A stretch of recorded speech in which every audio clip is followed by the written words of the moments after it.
नमस्कार साथियों, आपका स्वागत है आज मेरे एक नए वीडियो में। आज मैं आपके बीच एक नया टॉपिक लेकर उपस्थित हूं। और जैसा कि आइडिया ऑफ भारत पेपर में एक टॉपिक है आपका भारतीय कला एवं संस्कृति की विशेषताएं।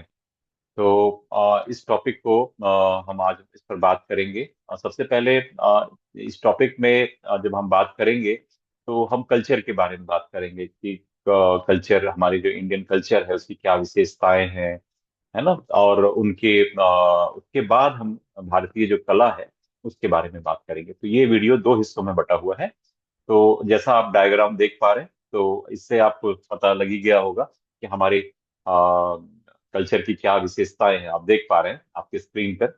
चलिए आगे बढ़ते हैं और आज हम भारतीय संस्कृति की विशेषताओं पर नजर डालते हैं। और ये एक इम्पॉर्टेंट टॉपिक है, न केवल बीए के स्टूडेंट्स के लिए, और एक मुझे लगता है कि सामान्य नागरिक के लिए भी मालूम होना चाहिए कि भारत की क्या विशेषताएं हैं, उसकी संस्कृति की क्या विशेषताएं हैं, कौन सी ऐसी कलाएं हैं जो मतलब हमें अलग बनाती हैं।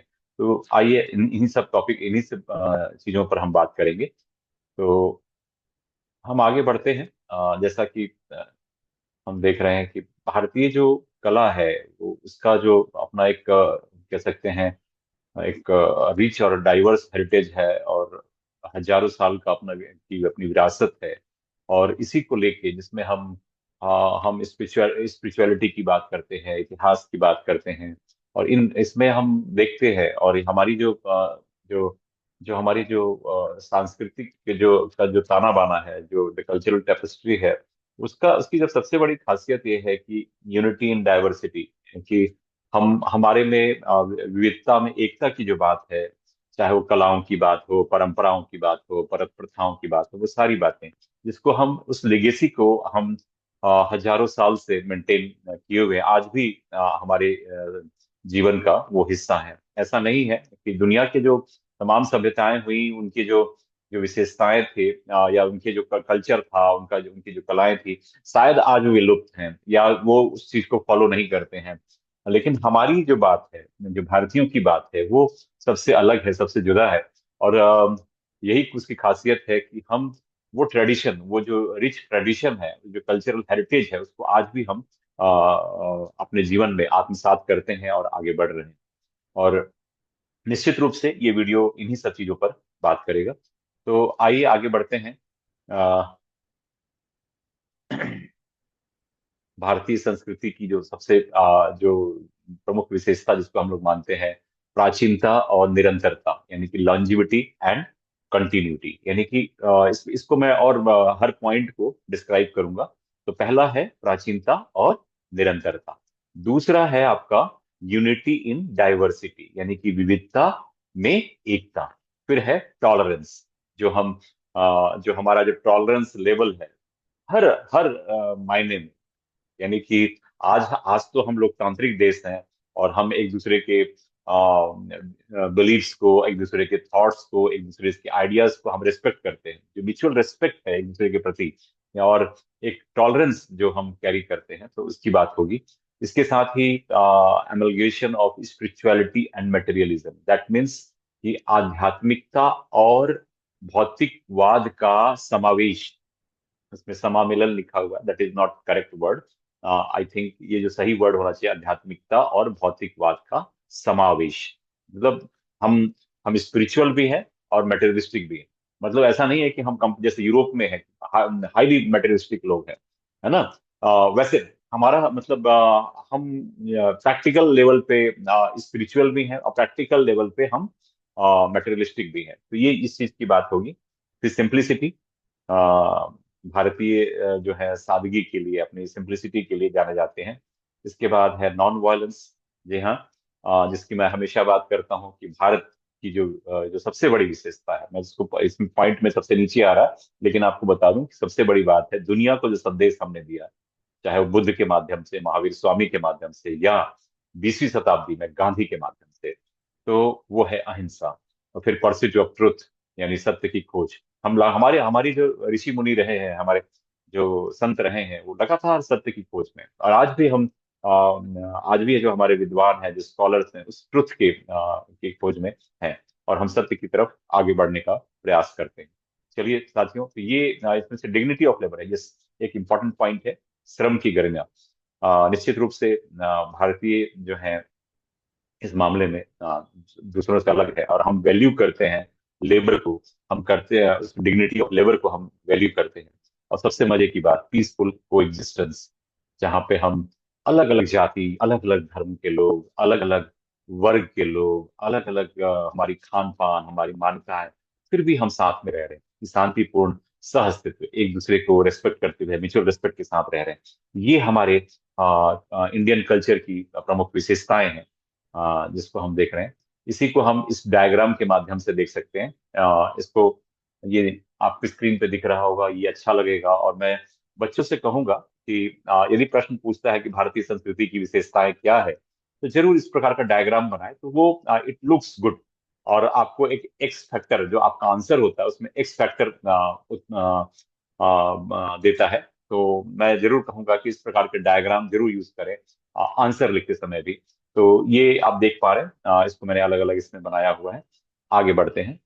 अब हम बात करेंगे साथियों, जो हमारी संस्कृति की जो विशेषताएं हमने बताई, उसी को थोड़ा सा को डिटेल में थोड़ा बात करते हुए आगे बढ़े।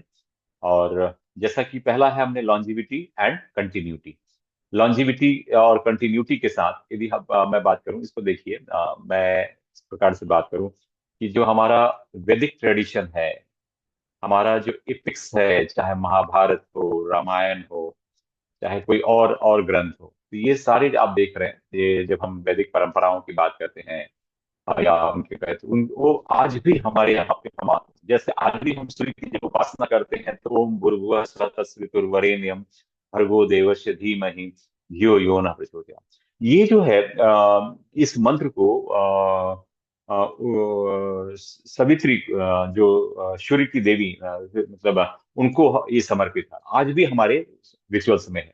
चाहे हम सत्यमेव जयते की बात करते हैं, इस तमाम, चाहे वेदों की बात हो, उपनिषदों की बात हो, वो जो जो हमारे जो रिच हेरिटेज है, जो हमारा जो वैल्यू, कल्चरल वैल्यूज है, उसको आज भी हम अपने जीवन में आत्मसात कर रहे हैं और उसके साथ आगे बढ़ रहे हैं। इसलिए जब बात आती है ना सनातन की, तो सनातन धर्म है या एक जीवन का राह है, जीवन जीने का एक वे ऑफ लाइफ है। तो मैं मानता हूं कि धर्म से ज्यादा ये वे ऑफ लाइफ है, जो हम, जो अच्छी चीजों को आज भी कैरी कर रहे हैं। तो ये साथियों एक महत्वपूर्ण है जिसमें हम देख रहे हैं। दूसरा जो सबसे महत्वपूर्ण है, जो आप देख रहे हैं आपके स्क्रीन पे, ये वसुदेव कुटुंबकम। जब हम बात करते हैं वसुदेव कुटुंबकम की बात, तो ये हमारी संस्कृति का यूनिटी एंड डाइवर्सिटी, यानी कि पूरी दुनिया एक परिवार है। और मजे की बात यह है कि हम अलग अलग विचारों के लोग हैं, अलग अलग जातियों में है बटे हुए हैं, धर्म में बटे हुए हैं, संस्कृति हमारी अलग है, हमारे खान पान अलग है, हमारे फूड हैबिट्स अलग है, हमारे फेस्टिवल्स अलग है। उसके बावजूद मजे की बात यह है कि हम सब एक परिवार की भांति रहते हैं। तो ये एक ये इसकी बड़ी विशेषता है। तो जिसको मैं इस प्रकार से कहूँ, तो इसके बाद आगे बढ़ते हैं साथियों। इसमें जो मैंने कहा कि वसुदेव कुटुंबकम की जब बात आती है, तो अयम निज परोवेति गणना लघुचेत श्याम उदार चरिता नाम तू वसुधैव कुटुंबकम। यानी कि पूरी दुनिया को, आज आज जब हम ग्लोबल विलेज की बात करते हैं, ग्लोबलाइजेशन की बात करते हैं, तो मैं मुझे लगता है कि दुनिया को पहला संदेश तो हमने ही दिया है ना, ग्लोबल ग्लोबल होने के लिए। हम ये बात तो हमने ही की। तो इसको इस प्रकार से देखें, जैसे जब हम कहते हैं कि वसुदेव कुटुंबकम, यानी कि सारा विश्व एक परिवार है। अब इसी में एक एक मिनट, इनको मैं हटा दो। अब साथियों हम आगे बढ़ते हैं। तो ये जो पहला दो पॉइंट है, प्राचीनता और निरंतरता, यानी कि longevity and continuity, and second है यूनिटी इन डाइवर्सिटी। तो ये पॉइंट्स आपको लिखने होंगे। यदि प्रश्न पूछता है तो आपको ये सारे पॉइंट लिखने हैं, और उसके बाद उसको डील करना है, उसके अंदर कुछ बातें लिखनी है। ठीक है। और अब आगे बढ़ते हैं। अब अगला जो है, जो पॉइंट है जिस पे हम बात करेंगे, कि वो है टॉलरेंस, यानी सहिष्णुता। कि हम एक प्रकार से प्लुरिस्टिक सोसाइटी है, हम प्लुरिस्टिक रिलीजन्स हैं हमारे। तो इंडिया जो है एक प्लुरिस्टिक मतलब यानी कि बहुलवादी, यानी कि एक साथ मल्टी रिलीजन है, मल्टी लैंग्वेजेस हैं, मल्टी कल्चर है। तो उन सारे लोग हम सब हम और भारतीय समाज जो है, इंडियन सोसाइटी जो है, इंडियन जो कल्चर है, यही इसकी सबसे बड़ी इसकी विशेषता है कि हम मल्टी कल्चरल होते हुए भी हम इन चीजों को करते हैं। फिर है amalgamation of culture, spirituality and materialism, यानी कि इसमें जो महत्वपूर्ण है कि पहला जैसे हमने देखा कि हम कई धर्म, कई अलग अलग कल्चर है, अलग अलग धर्म है, सिखिज्म है, क्रिश्चियनिज्म है, बुद्धिज्म है, ये सारे अलग अलग धर्म हैं और उसको उसमें हम एक साथ रह रहे हैं एक परिवार की भांति। फिर स्पिरिचुअलिटी की बात होती है, उसके साथ ही मतलब हम अपने जीवन में दोनों चीजों को महत्व दे रहे हैं, यानी कि हम कितना हमको मटेरियलिस्टिक होना है ये हमें पता है, हमारी एक लिमिट है कि हम उसके ऊपर नहीं जाएंगे। और उसको चीजों को हमारी चीजों करने के लिए हमारे यहाँ षड दर्शन है चारों, मतलब कपिल का सांख्य दर्शन, पतंजलि का योग दर्शन, गौतम का न्याय दर्शन, ऐसे षड दर्शन की परंपरा रही है हमारे यहाँ पे। शंकराचार्य का अद्वैतवाद है, रामानुजाचार्य का विशिष्ट द्वैतवाद है। तो इस प्रकार से हमारे यहाँ पे जो ऋषि मुनि हुए, संत हुए, बुद्धिज्म है, गौतम बुद्ध जैसे दार्शनिक संत हुए, महावीर स्वामी है जिन्होंने दुनिया को महावीर और बुद्ध ने अहिंसा की बात की, नॉन वायलेंस की बात की, ट्रुथ की बात की। तो ये हमारे कल्चर में एक साथ गुथा हुआ है। तो इसको हम देखते हैं कि हम आध्यात्मिक भी हैं कुछ हद तक, और कुछ हद तक हम भौतिकवादी भी। और उसका जो कॉम्बिनेशन है वो बहुत जस्टिफाइड इस प्रकार से है कि हम इतने ज्यादा मेटेरियलिस्टिक भी नहीं है कि फिर हम किसी वैल्यू को ना माने या किसी परंपराओं को ना माने। हम इतने ही मेटेरियलिस्टिक हैं जितना जीवन के लिए जरूरी है। तो आइए आगे बात करते हैं इसमें जो आगे के जो फीचर्स हैं उस पर हम लोग बात करें। और अगला जो है पॉइंट वो है आपका सिंप्लिसिटी। जी हाँ, आप ये चित्र देख पा रहे हैं। और गांधी को इसलिए मैंने यहाँ पे गांधी का चित्र इसलिए लगाया क्योंकि जब हम सिंप्लिसिटी की बात करते हैं, क्लोथिंग की बात करते हैं, तो ठीक है हमारे एंशियंट टाइम में तो हमारे ऋषि मुनि धोती या साधारण कपड़ों में थे। लेकिन 20वीं शताब्दी में एक ऐसा आदमी जो लाखों रुपए कमा रहा है और वकालत करते हुए साउथ अफ्रीका में अच्छा खासा वकालत छोड़ के दुनिया के लिए, समाज के लिए अपना जीवन न्यौछावर किया। उस बंदे ने दुनिया को दिखाया कि हम साधारण रह के भी दुनिया को में अपना एक प्रभाव बना सकते हैं। और विंस्टन चर्चिल तो अधरंगा फकीर कहते हैं, लेकिन फिर भी उस अधरंगे फकीर की कुछ बात तो है कि दुनिया आज भी मानती है। अब भारत में कोई भी राष्ट्राध्यक्ष आए, चाहे कितना बड़ा ताकतवर हो, चाहे अमेरिका का हो, चाहे रशिया का हो, चाहे कोई, राजघाट जरूर जाता है और उस सादगी भरे व्यक्ति यानी गांधी की तरफ की तरफ वहां उसको नमन करता है।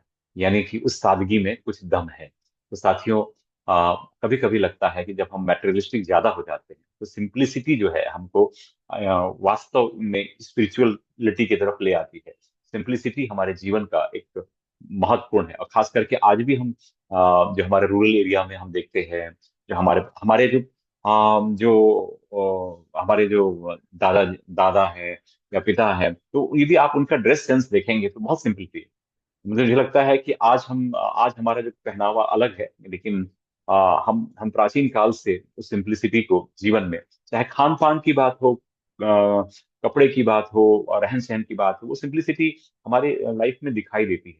ये अलग बात है कि अब हमारे शहरी जीवन में वो मेटेरियलिस्टिक चीजें बढ़ रही हैं, और ये समस्या भी है। इसके बाद एक टॉपिक है जो बहुत, मैंने कहा कि नॉन वायलेंस, दुनिया को हमने बताया। नॉन वायलेंस की जब बात करते हैं तो बुद्ध और महावीर की बात आती है, लेकिन साथियों वो एक धर्म के रूप में, एक विचार के रूप में आए थे।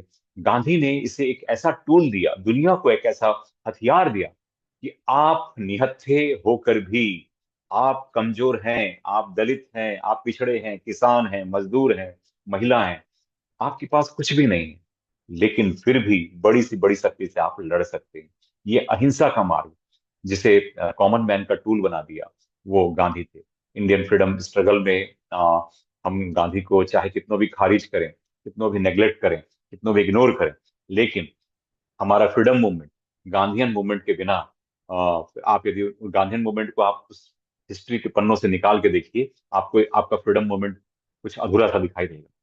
और उसके बिना आपको लगेगा ही नहीं कि कोई आपको ऐसा मूवमेंट दिखाई देगा ना जिसने मास को, यानी कि जनता को आकर्षित किया। ये पहला चाहे गांधी ने अहिंसा को, नॉन वायलेंस को, इसमें चंपारण सत्याग्रह, उसकी बात कम होती है, लेकिन मैं बता दूं कि चंपारण सत्याग्रह ही गांधी का पहला ऐसा सत्याग्रह था भारत में, जिसने बताया कि अहिंसा के दम पे दुनिया में हम बड़ी से बड़ी शक्ति को झुका सकते हैं, और लोगों में विश्वास दिलाए।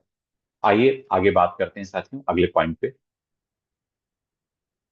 इसके बाद बात आती है परस्यूट ऑफ ट्रूथ, यानी सत्य की खोज की बात आती है, कि जो इंडियन जो स्क्रिप्चर्स हैं, जो फिलोसफीज हैं, वो जो हमारे हमारे जो दर्शन है, तो वो उन सब चीजों को देखते हैं। तो ये परस्यूट ऑफ ट्रूथ की बहुत इंपॉर्टेंस है। उसके बाद हम बात करते हैं डिग्निटी ऑफ लेबर की। डिग्निटी ऑफ लेबर की जब बात करते हैं, श्रम का महत्व, इसको भी यदि मैं बात करूं तो गांधी ने इसको बहुत ग्लोरीफाई भी किया है, कि श्रम को लेके हर आदमी को अपने हिस्से का काम करना ही चाहिए, चाहे वो कितना भी बड़ा राजनेता हो, चाहे का कितना भी बड़ा ब्यूरोक्रेट हो, या कितना भी धनी व्यक्ति हो, यदि वो मेहनत नहीं कर रहा है तो एक प्रकार का पाप कर रहा है। तो ये लेकिन फिर भी यदि हम देखें कि हमारे यहाँ एग्रीकल्चर सेक्टर में या बहुत सारे सेक्टर्स में लेबर्स की जरूरत है, और लेबर का हमारा एक अपना महत्व है। और और हम सबको, मुझे लगता है कि आज 21st सेंचुरी में श्रम के महत्व को से हम जो यदि आप मेहनत नहीं कर रहे हैं, आप श्रम नहीं कर रहे हैं, तो फिर आपको डॉक्टर आपको प्रिस्क्राइब करेगा।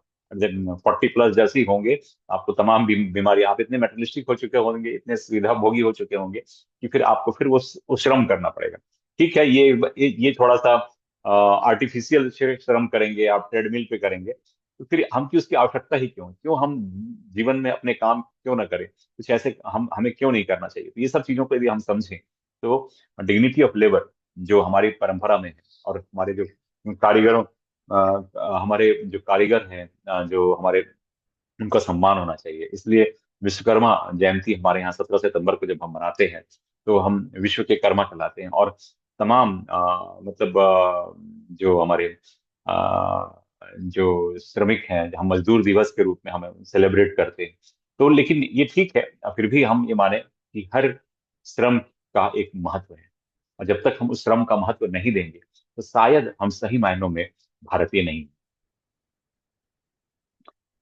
आ, ये आपके सामने ये आइडिया ऑफ भारत का ही एक लाइन, मतलब जब मैं रविन्द्रनाथ टैगोर की जो कविता का एक लाइन है, हेथा यारे हेथा यानारे, हेथा द्राविड़ चीन शक होण दल पाठन मुगल, एक देहे कोलोनी। ये बांग्ला में लिखी हुई कविता है रविन्द्रनाथ टैगोर की, जिसको मैंने रामधारी सिंह दिनकर की किताब संस्कृति के 4 अध्याय से उद्धृत किया है। और जब बात आती है पीसफुल को एग्जिस्टेंस की साथियों, तो पीसफुल को एग्जिस्टेंस की जब हम बात करते हैं, तो ध्यान रखिए कि हम अलग अलग धर्म के लोग, अलग अलग जाति के लोग, अलग अलग वर्ग के लोग, हम सब एक साथ मिलकर रह रहे हैं। और ये जो चीज है, इसको हम देखते हैं, यही शांतिपूर्ण अस्तित्व, सह अस्तित्व, हम एक दूसरे को संभाव, एक दूसरे के साथ प्रेम, और ये एक दूसरे को हम कनेक्ट करते हैं। तो ये चीजें जो है, और सर्वधर्म संभाव, यानी कि सारे धर्मों का एक एक भाव में सम्मान करना, है ना। और सारे धर्म एक ही का रास्ता एक ही है, सारे, कोई धर्म गलत नहीं सिखाता, सारे धर्म अच्छी बातें करते हैं। हाँ, हर धर्म में अच्छे और खराब हो सकते हैं, लेकिन उसके बावजूद भी हम भारत में हम देखते हैं, चाहे हिंदुज्म है, चाहे सिखिज्म है, चाहे इस्लाम है, क्रिश्चियनिटी है, बुद्धिज्म है, जैनिज्म, बहुत सारे अलग अलग धर्म, हम सब अलग अलग मान्यताओं के लोग, लेकिन फिर भी प्रेम से, साथ में शांतिपूर्ण, एक दूसरे का म्यूचुअल रेस्पेक्ट करते हुए, एक दूसरे का सम्मान करते हुए रह रहे हैं। यही भारतीय संस्कृति की विशेषता है। हमारा जो जो हमारी जो संस्कृति है, टाइमलेस है, यानी कि उस अनंत काल से, इसलिए हम इसको सनातन भी कहते हैं। फिर उसके बाद हम कहते हैं कि लचीला भी है, अडेप्टेबल भी है, और ये सारी चीजें हैं। और इसलिए हम कहते हैं कि भारतीय जो मूल्य है, सांस्कृतिक मूल्य जो है हमारे जो सांस्कृतिक मूल्य भी हैं और वो वैल्यूज भी हैं और वो संस्कृति है, दोनों एक एक दूसरे के साथ चलती हैं। ऐसा नहीं कि संस्कृति अलग है और वैल्यूज अलग है। जो आपका ट्रुथ है, नॉन वायलेंस है, आप कहेंगे ये वैल्यूज है। यस, ये ये हमारे जीवन के मूल्य हैं। लेकिन ये शांति, प्रेम, अहिंसा, सत्य, यूनिटी इन डाइवर्सिटी, ये सब हमारे मूल्य भी हैं, जीवन के मूल्य भी हैं। यदि आपको कहा जाए कि ये जीवन के मूल्य क्या है, तो ये मूल्य में भी है और ये संस्कृति का हिस्सा भी है। बहुत मजेदार है, ये दोनों एक दूसरे के साथ। जैसे मैंने कहा कि इसमें लिखा, we can say Indian culture and tradition actually go hand in hand with in Indian cultural values. जो हमारे कल्चरल वैल्यूज है और जो हमारा कल्चर है, दोनों साथ ही साथ चलते हैं। ये इसको अलग से सेपरेट नहीं कर सकते आप। India undoubtedly has a great history, and Indian cultural values, along with the Indian culture and tradition, make India's past very rich. जो हमारा जो ये है उसको अब बहुत समृद्ध बनाता है। If we can utilize the good points in the country history, we can again become the great country we once were. जैसे हम महान थे, वैसे हम फिर से बन सकते हैं। बस हमको उस मूल्यों की तरफ लौटने की बात है। यदि हम मूल्य से विमुख हो गए हैं, तब भी हमको उसके आगे तरफ बढ़ने की आवश्यकता है। आइए साथियों, अब ये हुआ वीडियो का एक हिस्सा जिसमें हमने कल्चर की विशेषताएं बात की। आज अब ये दूसरा हिस्सा है वीडियो का, जिसमें हम बात करेंगे फीचर्स ऑफ इंडियन आर्ट। इसको बहुत जल्दी से हम बात करें इस पे। तो फीचर्स ऑफ इंडियन आर्ट को हम बात करें तो, जब हम आर्ट की बात करते हैं तो इसको तीन हिस्से में हम बांट सकते हैं। पहला है विजुअल आर्ट, दूसरा है परफॉर्मिंग आर्ट, तीसरा है लिटरेरी आर्ट। तो जिसको हम दृश्य कला कहते हैं। और इसके अलावा जिसमें कि आप देख रहे हैं कि विजुअल आर्ट्स हो गया, परफॉर्मिंग आर्ट्स है, फिर तीसरा है आपका लिटरेरी आर्ट्स। इसके बारे में हम लोग बात करेंगे इस हिस्से में। पहला आपका विजुअल आर्ट, दूसरा आपका परफॉर्मिंग आर्ट, तीसरा आपका लिटरेरी आर्ट। और इसमें आप आर्किटेक्चर, जैसे विजुअल आर्ट्स में आपके क्या क्या आएंगी, वास्तुकला आएगा, मूर्ति कला आएगा, चित्रकला आएगा, चीनी मिट्टी के बर्तन, या जो जो हमारे जो पॉटरीज हैं, वो सारी जो चीजें हमें दिखती हैं, जो विजुअलाइज कर सकते हैं, जिसको हम देख सकते हैं, तो उसको हम कहते हैं विजुअल आर्ट्स या दृश्य कला। फिर परफॉर्मिंग आर्ट्स में, जिसमें हम परफॉर्म करते हैं, चाहे डांस के रूप में, चाहे म्यूजिक के रूप में, चाहे नाटक के रूप में, इन सब चीजों को हम प्रदर्शन कला कहते हैं। ये नृत्य, संगीत, रंगमंच में, थिएटर के माध्यम से। तीसरा है लिटरेरी आर्ट, जिसमें कि हम चाहे साहित्य में कविता हो, गद्य हो, है ना, उपन्यास हो, कोई स्टोरी हो, तो ये सारी चीजें आपकी इसमें आती है। इसमें आपकी लिटरेरी आर्ट्स के तहत। तो आइए साथियों, इसी को हम थोड़ा सा डिटेल में बात करें। पहले हम बात करेंगे विजुअल आर्ट पे। विजुअल आर्ट में पहला जो है आएगा, क्या क्या आएगा, पेंटिंग। और ये जो आप पेंटिंग आपके स्क्रीन पे दिखाई दे रही है, ये है आपकी पूरा पाषाण काल या मध्य पाषाण काल की पेंटिंग, जो आपकी भीमबेटका वगैरह में हम देखते हैं केव पेंटिंग के रूप में। दूसरा है पॉटरी।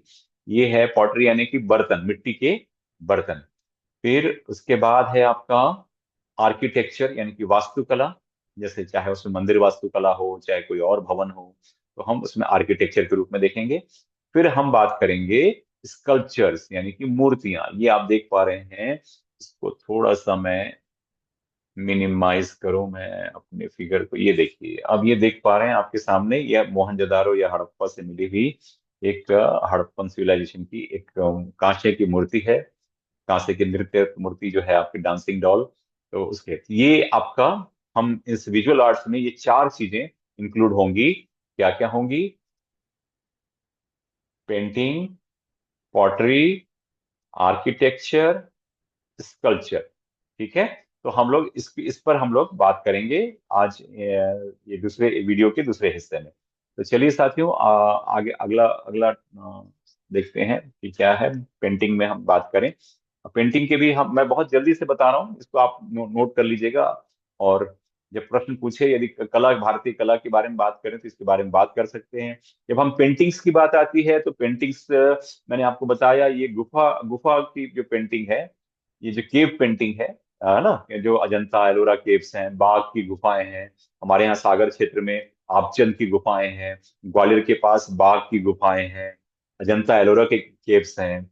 है ना, अमरावती में केव्स है, बहुत जगह है, बिहार की बराबर बराबर की पहाड़ियां हैं।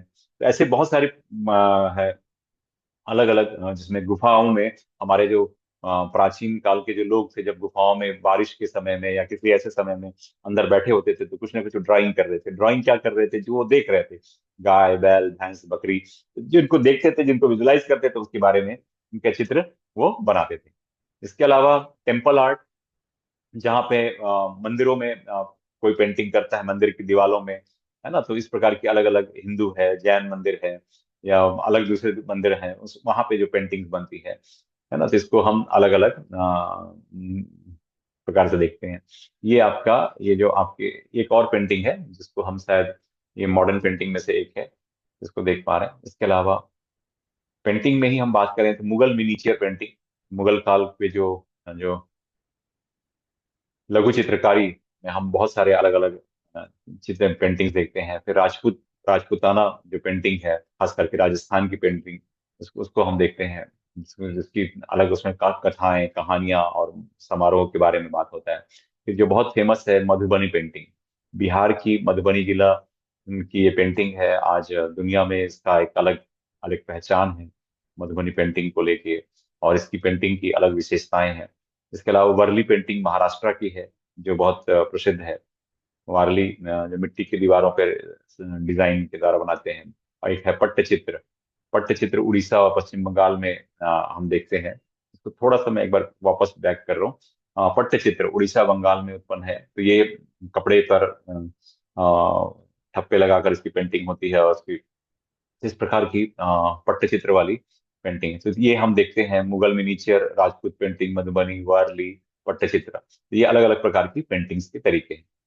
फिर पॉटरीज की बात करें, दूसरी बात जो हम मिट्टी के बर्तनों की बात आती है साथियों, तो मिट्टी के बर्तन उस एंशियंट टाइम से, शायद मेसोलिथिक और नियोलिथिक एज में हम देखते हैं मिट्टी के बर्तन। फिर बाद में हड़प्पा काल में है, चाहे ऋग्वेदिक काल में, अलग अलग प्रकार के पॉटरीज हैं, मिट्टी मिट्टी के बर्तन हैं जिनको हम देखते हैं। तो मिट्टी के बर्तन भी बहुत इंपॉर्टेंट है, जो अलग अलग, और पुराने मिट्टी के बर्तनों में आपको पेंटिंग भी के रूप में दिखाई देगी। और अलग अलग नियोलिथिक के जो टाइम है, जो मेगालिथिक साइट्स हैं, वहां पे हमको देखने को मिलते हैं। इसमें अलग अलग प्रकार के मिट्टी के बर्तन हैं, जिसमें ऑर्च है, रेड एंड ब्लैक है, पेंटेड ग्रे वेयर है, एंड नॉर्दर्न ब्लैक वेयर है, एंड ग्लेज, जो अनग्लेज्ड टाइप के बर्तन है, इन्हें गिरिवा मृत भांड, ऑर्च टाइप के देखते हैं। तो अलग अलग प्रकार की मिट्टी के बर्तन हम देखते हैं। और कुछ इतिहासकारों ने इन मिट्टी के बर्तन के आधार पर भी इतिहास के क्रम को बनाने का प्रयास किया है। अ, आगे बढ़ते हैं साथियों। मिट्टी के बर्तन के बाद हम आगे बढ़ते हैं। चूंकि ये वीडियो बहुत लंबा हो जाएगा, इसलिए मैंने इसको बहुत तेजी से, वास्तुकला की बात करें तो इंडस वैली सिविलाइजेशन से लेके ब्रिटिश समय तक हम लोगों का अलग अलग आर्किटेक्चर रही है। हड़प्पन आर्किटेक्चर की बात जब आती है, हड़प्पा वास्तुकला, मौर्यन आर्किटेक्चर की बात आती है, सांची का स्तूप की बात करें, पोस्ट मॉडर्न में हम ये दक्षिण भारत के मंदिरों का की वास्तुकला की बात आती है। इसके अलावा आपके दक्षिण भारत के जो भव्य मंदिर हैं, और यदि हम मुगल्स की बात करें तो ताजमहल की बात करें, तो ये सारे चित्र मैंने बताने के लिए बताया है। ये अलग अलग समय में, हर काल में हमारे यहाँ बिल्डिंग्स बनाई गई हैं। तो वास्तुकला का एक अपना महत्व रहा है आर्ट में। अब आगे बढ़े, इसमें हम बात करते हैं स्कल्पचर यानी मूर्ति कला। मूर्ति कला हमारे यहाँ गांधार आर्ट में, और इसमें सबसे पहली मूर्ति जो हम देखते हैं डांसिंग डॉल, हड़प्पा काल की। फिर बुद्ध की मूर्ति हम देखते हैं, जो कि हम मथुरा कला, मथुरा आर्ट और गांधारा आर्ट में हम देखते हैं। तो हमारे यहाँ पे हड़प्पा काल से ही मूर्ति कला का विकास हमको देखने को मिलता है। मौर्यंस के समय में बहुत दिखाई देता है। फिर अजंता एलोरा की जो गुफाओं में भी है, और हमारे उदयगिरी की गुफाओं में दिखाई देता है। एरण में मूर्ति कला का हम देखते हैं गुप्त काल की। ऐसे मूर्ति कला का अपना एक अपना महत्व रहा है। इसके बाद आगे बढ़े साथियों, तो हम बात करेंगे परफॉर्मिंग आर्ट की। परफॉर्मिंग आर्ट में जो सबसे महत्वपूर्ण है, नृत्य है, संगीत है, रंगमंच है। इन सब के साथ ही साथ हम जब बात करते हैं, तो डांस की बात करें तो डांस में हमारे यहाँ क्लासिकल डांस में भरतनाट्यम, जिसका उदय जो है तमिलनाडु में हुआ। ये भरतनाट्यम और हमारे क्लासिकल डांस का सबसे इम्पोर्टेंट एक फॉर्म है। दूसरा है आपका कथक, जो उत्तर भारत में हम देखते हैं। कथक उत्तर भारत में है।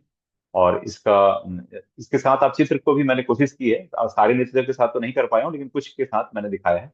कथक के बाद आता है कथकली, केरला में है। केरला में कथकली का बड़ा उसका अलग प्रकार से उसका गेटअप होता है, अलग तरीके से लोग तैयार होते हैं। और इसी प्रकार से ओडिसी, जो उड़ीसा में है, इसका चित्र मैंने नहीं दिया है। फिर कुचिपुड़ी, ये आंध्र प्रदेश में है। कुचिपुड़ी का ये दृश्य में आपको स्क्रीन पे दिखाई दे रहा है, और इसका आंध्र प्रदेश में हुआ है।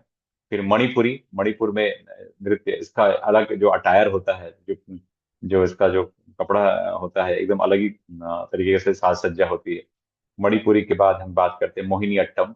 मोहिनी अट्टम भी दक्षिण भारत यानी केरला का है। केरला से हम देखते हैं कथकली है और मोहिनी अट्टम है। आंध्र प्रदेश से कुचिपुड़ी है। भरतनाट्यम तमिलनाडु से है। कथक जो है उत्तर भारत का है। और इसके बाद मोहिनीअट्टम के बाद आते हैं सत्रियम। इसका इसका चित्र नहीं है मेरे पास। असम, और इसके अलावा आता है भांगड़ा, पंजाब में। जी हाँ। पंजाब में भांगड़ा, और स्त्रियां जो है, पुरुष करते हैं भांगड़ा और स्त्रियां करती हैं गिद्धा। तो मैं उनके चित्र तो नहीं दे पाया हूँ, लेकिन हाँ, इसके अलावा गुजरात में गरबा, जब हम लकड़ी के स्टिक से करते हैं, और नवरात्र के समय में गरबा, और लावनी महाराष्ट्र में होता है। तो ये अलग अलग नृत्य के फॉर्म है, जिसको हम परफॉर्मिंग आर्ट के तहत देखते हैं। तो ये एक महत्वपूर्ण है। इसके बाद हम आगे बढ़े, साथ में म्यूजिक की बात करें, तो हमारे यहाँ पे क्लासिकल म्यूजिक में हिंदुस्तानी म्यूजिक है, जिसमें अलग अलग राग हैं, अलग अलग इसके ये हैं। तो जो फोक म्यूजिक है, उसका आई थिंक अपना इम्पोर्टेंस है, जिसमें कर्नाटक म्यूजिक है। हमारे दक्षिण भारत में उतर अलग अलग गायन के घराने हैं, अलग अलग भजन, कीर्तन, कव्वाली, ये सब अलग अलग म्यूजिक के अलग अलग फॉर्म है। हर प्रकार के म्यूजिक हैं, जिसमें क्लासिकल तरीके से हम देख सकते हैं। इसमें कर्नाटक म्यूजिक दक्षिण भारत में बहुत लोकप्रिय है। हिंदुस्तानी म्यूजिक का अपना एक अपना है। और उसमें राग, उसके ताल, हर चीज के बारे में हम बहुत डीप में नहीं बात कर रहे, हम सिर्फ बताना का प्रयास कर रहे हैं। ये सब परफॉर्मिंग आर्ट के अंतर्गत आते हैं। तो आगे बढ़ते हैं, पपेट्री। इस पे हम लोग बात कर लें बहुत जल्दी से। हम लोग हमारे देश में मनोरंजन के लिए एक जमाने में कठपुतलियां, मतलब हैंडमेड, जो हाथ से बनाकर हम कठपुतलियां, उसका नाटक खेला जाता था। आप सब बचपन में यदि आपको गांव में मेले लगते थे तो ये कठपुतली वाला दिखेंगे। अब तो ये बंद हो गया है, मुझे लगता है कि रेयर ही होगा, लेकिन फिर भी गूगल पे आप सर्च करेंगे तो आपको सब मिलेगा। तो कठपुतली एक शानदार एक प्रकार का इंसानों का इनोवेशन था मनोरंजन के लिए। इसको हम इस प्रकार से देखते हैं। तो कठपुतली का जब हम बात कर रहे हैं साथियों, तो इसमें हम आगे बात करें। अ, इसमें अलग एक रस्सी बांध दिया जाता था, और उसके बाद पीछे जो है, जो पीछे से एक इंसान जो है उसको एक प्रकार से करता था। और कठपुतलियों के भी कई प्रकार हैं। कई उसके ये इसमें स्ट्रिंग कठपुतलियां हैं, छाया कठपुतलियां हैं, दास्ताने हैं, और अलग अलग प्रकार की कठपुतलियों का खेल होता है। हालांकि अब इसका, अब धीरे धीरे धीरे धीरे ये जो कला है कम होती जा रही है। टीवी और मोबाइल के आने के बाद लोगों का उस प्रकार से नहीं। एक समय था 80 के दशक में, 80 90 तक के दशक में, हम कठपुतलियों का कार्यक्रम मेलों में और इसमें देखा करते थे। आइए आगे बढ़ें। रंगमंच की बात करें तो हमारे यहाँ रंगमंच में जब हम बात करते हैं, तो सबसे प्राचीन जो रंगमंच का हम देखते हैं, उसमें रामायण और सब यक्षगान, कर्नाटक में कथकली, ये सब पौराणिक कथाओं पे हमारे जो ड्रामा है। बंगाल में यात्रा होता है। तो अलग अलग हम लोग कहे। और नाटक का जो सबसे प्राचीन ग्रंथ है, उसको नाट्य शास्त्र कहा, भरत मुनि के द्वारा लिखा गया आधिकारिक ग्रंथ है जिसको कहते हैं। और उसमें नाटकों की शैली के बारे में बात की गई है। इसी तरीके से यदि हम बात करें साथियों, तो आगे बढ़ते हैं। तो इसमें मार्शल आर्ट की बात करते हैं। मार्शल आर्ट में जो सेल्फ डिफेंस के लिए हम भारत में हम देखते हैं, तो आज जो प्रचलित है, जूडो कराटे है, ताइक्वांडो है, ये सब हमारे जो मार्शल आर्ट है, ये आज प्रचलित हैं। और अब भारत में भी अपने जो जो पद्धति से भारतीय शैली के जैसे कुश्ती हो गया या इस प्रकार के ये सब, इसको जिसमें हम सेल्फ डिफेंस के लिए हम करते हैं। तो ये भी एक परफॉर्मिंग आर्ट का हिस्सा है। आगे बात करें लिटरेरी आर्ट्स, जो अंत में सबसे लास्ट में हम बात करेंगे। लिटरेरी आर्ट की बात करें तो हमारे जो महाकाव्य हैं, जैसे रामायण हो, महाभारत हो, उपनिषद हो, हमारे अभिज्ञान शाकुंतलम की बात करें, इन सारे जो ग्रंथ हैं, ये एक प्रकार से जो वेद उपनिषद हैं, इनकी बात करते हैं। तो इसको आप अलग अलग तरीके से पढ़े होंगे, ग्लोरी ऑफ इंडियन लिटरेचर वाली वीडियो में देखा होगा। तो ये सब भी लिटरेरी आर्ट के तहत आते हैं। तो हमारा एक समृद्ध इतिहास रहा है, खास करके साहित्य को लेके, हमारे प्राचीन लिटरेचर को लेके, चाहे वेदों की बात करें, उपनिषदों की बात करें, रामायण महाभारत की बात करें, है ना।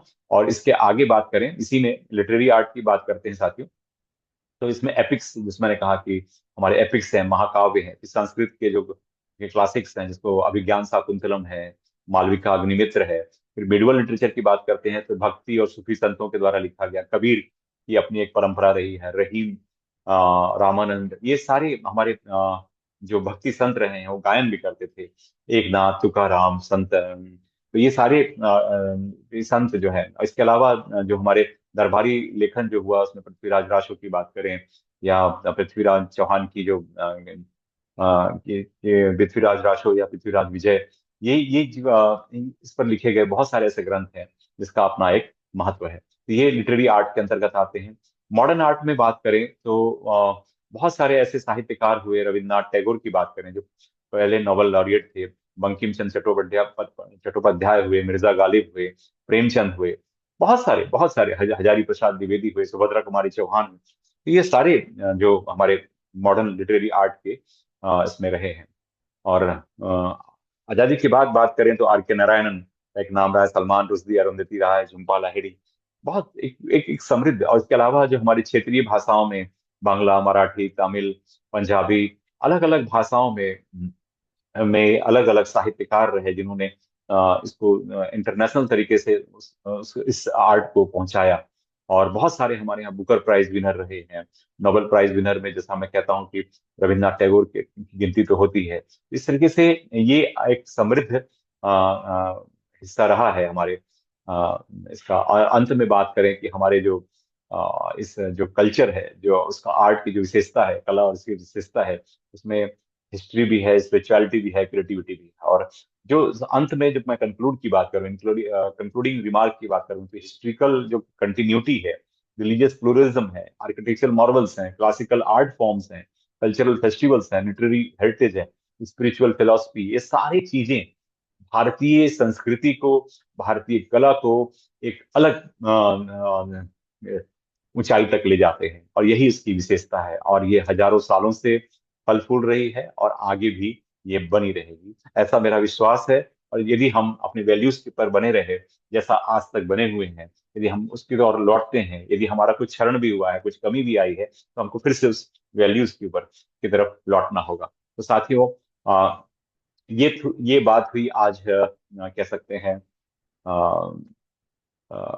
सॉरी, मैं इसको कहना चाहूंगा, हाँ, ये तो बात हुई भारतीय संस्कृति की बात, जिसमें मैंने आज आपसे बात की संस्कृति और कला की विशेषता। उम्मीद है ये पसंद आया होगा। ये वीडियो एक है, लेकिन इसके दो प्रश्न बन सकते हैं। चाहे तो एक प्रश्न भी बन सकता है, यदि छोटे प्रश्न बनेंगे तो दो प्रश्न बन सकते हैं, और नहीं तो एक। तो उम्मीद है ये आपको पसंद आया होगा, अच्छा लगा होगा। Thank you so much for watching. Thank you.